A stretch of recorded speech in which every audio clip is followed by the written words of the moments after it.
ఒకసారి మన దగ్గరికి శాండిల్ తీసుకొచ్చారండి, జెన్యూన్ లెదర్ శాండిల్ ఇది. అయితే ఈ షూకి ప్రాబ్లం ఏంటంటే ఆ కింద ఏదైతే మెటీరియల్ ఉందో జారుతుంది అనమాట, టైల్స్ మీద అట్లా పోయినప్పుడు జారుతుంది.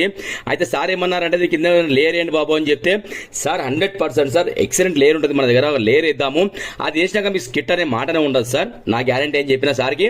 అయితే షూ చూసేదేమో అంత సూపర్ ఉంది. ఇది వేసుకోవడం వల్ల బెనిఫిట్స్ ఏంటంటే నా సైడ్ నుంచి గాలి ఆడుతుంది, మంచిగా ఉంటాయి. బలరాం ఫుట్వేర్ మన షాప్ పేరు. చేస్తే ఇలా అయి చూడండి వర్క్, ఇది వర్క్ అయితే నేను చెప్తున్నా కదా 100% జెన్యూన్ రబ్బర్, అది రఫ్ అండ్ టఫ్ వాడుకోవచ్చు, స్కిట్ కాదు, అరగదు. అసలు ఆ షూకి కూడా ఎంత మంచి ఫినిషింగ్ వచ్చిందంటే సైడ్ నుంచి చూస్తుంటే మొత్తం మిషన్ వర్క్ అయిందండి. అసలు ఇది రబ్బర్ వేసిందా అన్న డౌట్ కూడా ఎవరికి రాదు. చెప్పులు మనం కాళ్ళకి వేసుకున్నప్పుడు ఏంటంటే ముంగటోళ్ళు రిపేర్ అయిందని తెలుసుకోవద్దు, అది తెలుసుకున్నప్పుడు ఏంటంటే వాల్యూ ఉండదు అనమాట. ఇవాళ రేపు ఏంటంటే ప్రతి ఒక్కరు కూడా అండి ప్రెస్టేజ్ అనేది ఇంపార్టెంట్, ఎందుకంటే మనం వర్క్ చేసినట్టు ఉంటే దానికి వాల్యూ ఉండదు. ఇలా ఆయన చూడండి వర్క్, ఇది నచ్చితే మంచిగా లైక్ కొట్టండి, షేర్ చేయండి, సబ్స్క్రైబ్ చేసుకోండి. ఓకేనా? Thank you so much to all everyone.